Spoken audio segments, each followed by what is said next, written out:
nice playing here, and yeah, we're just going confident into game 2. Still have to be consistent to the end of the tournament, and that's it. Excellent stuff. Once more time, guys, give it up your game 1 winners, Cami and City! Good stuff. Let's head back over to our man Zeke on the desk. Thank you guys so much. Game number 1 is taken by EU.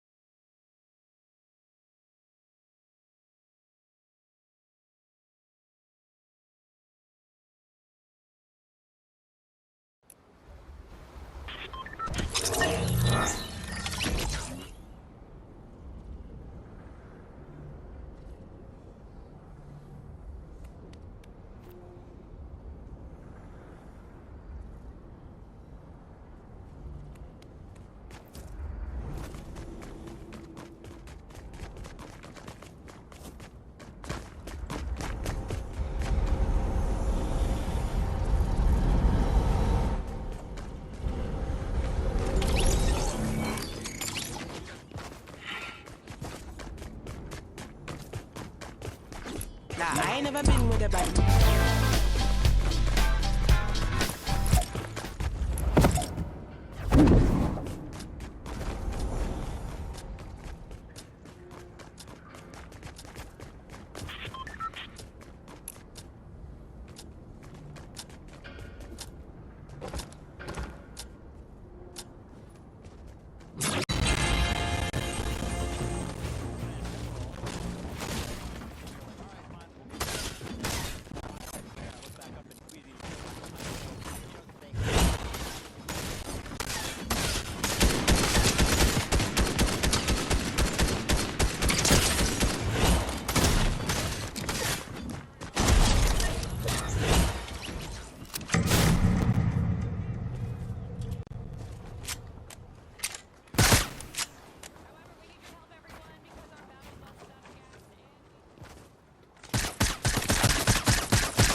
On a lot of these players' mind, as you even saw some of them talk about in their interviews, Storm Surge.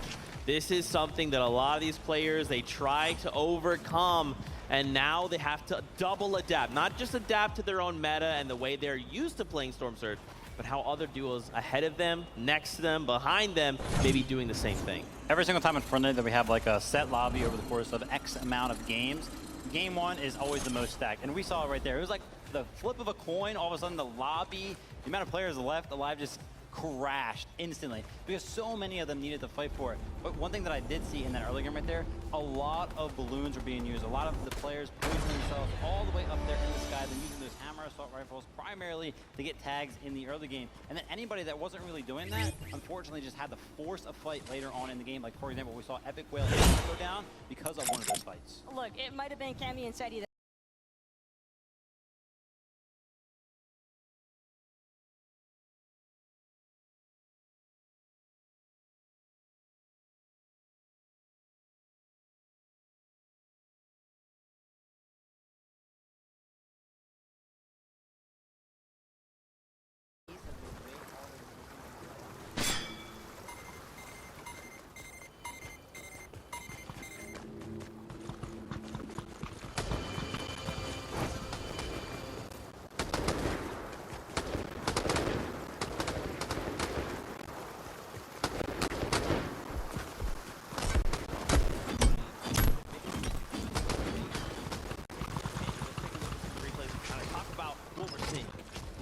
Was definitely a bit of a heartbreaking moment, because when a duo that hasn't even naturally been practicing this off-spawn situation up until recently challenges you and beats you. iDrop said it himself in the pre-game interview. I've been dropping here uncontested for the past year. It's not going to change the outcome, and yet we're witnessing the downfall of iDrop and Mr. Savage. Yeah, and honestly, shout out to On1 right there, because, you know, the discipline, right?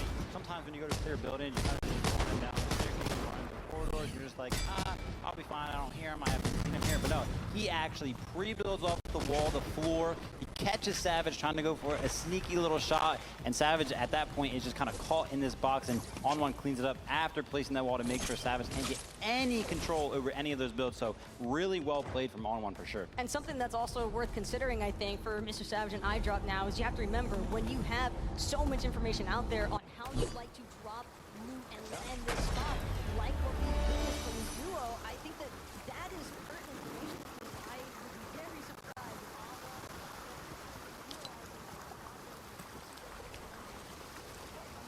if iDrop himself said he's been laying here for 12 months, so there is a lot out there on it. Yeah.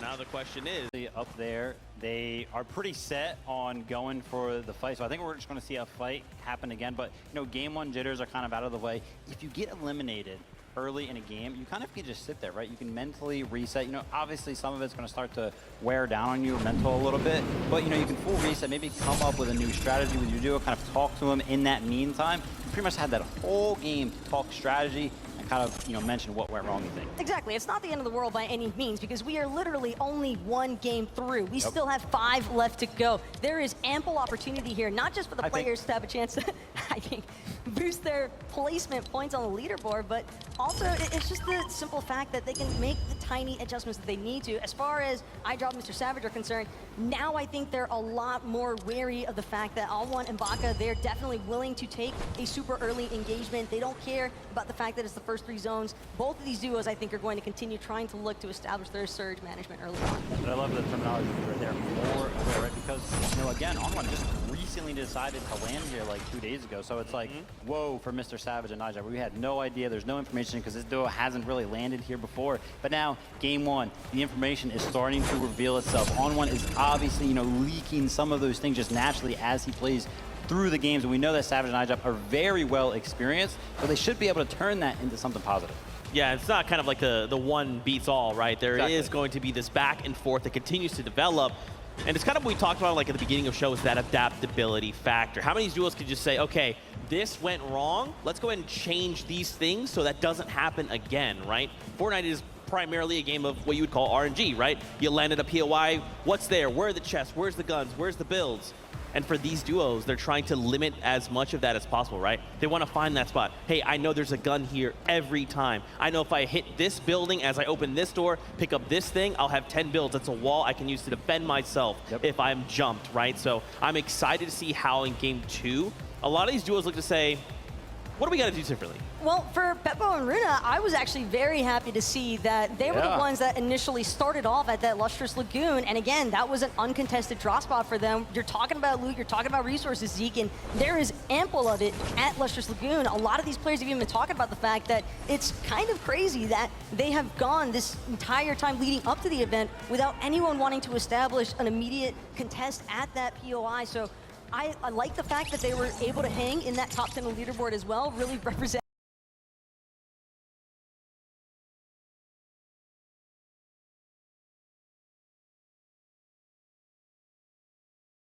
We know they like the consistency, so I wouldn't, be surprised if they switch it up a bit, but I'm excited to see what they continue to do. I am very excited as well. I'm sure as are the devs. Let's throw it back to them to see what they think.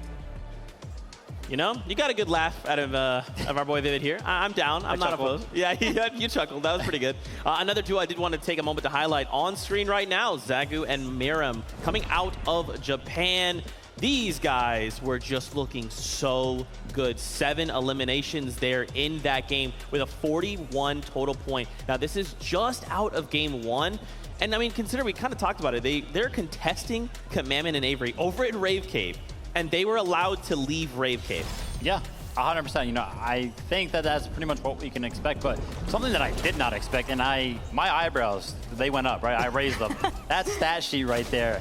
They did 2,200 plus damage this game. That is incredible. You can see it right here. A lot of it coming from this end game, actually picking up a plethora of eliminations. Their box fighting skills seem to be catching a lot of these players off guard in the game. Woo, look at that. Absolutely crispy and cooking inside of these boxes. It's looking like a full-on barbecue right now with Zagu and Mareem, the way that they were just lighting it up inside of that low ground congestion. Not only that, but I just love seeing how poised they are after that finish. They have not lost sight by any means. They know exactly what's on the line here as far as regional representation is concerned. And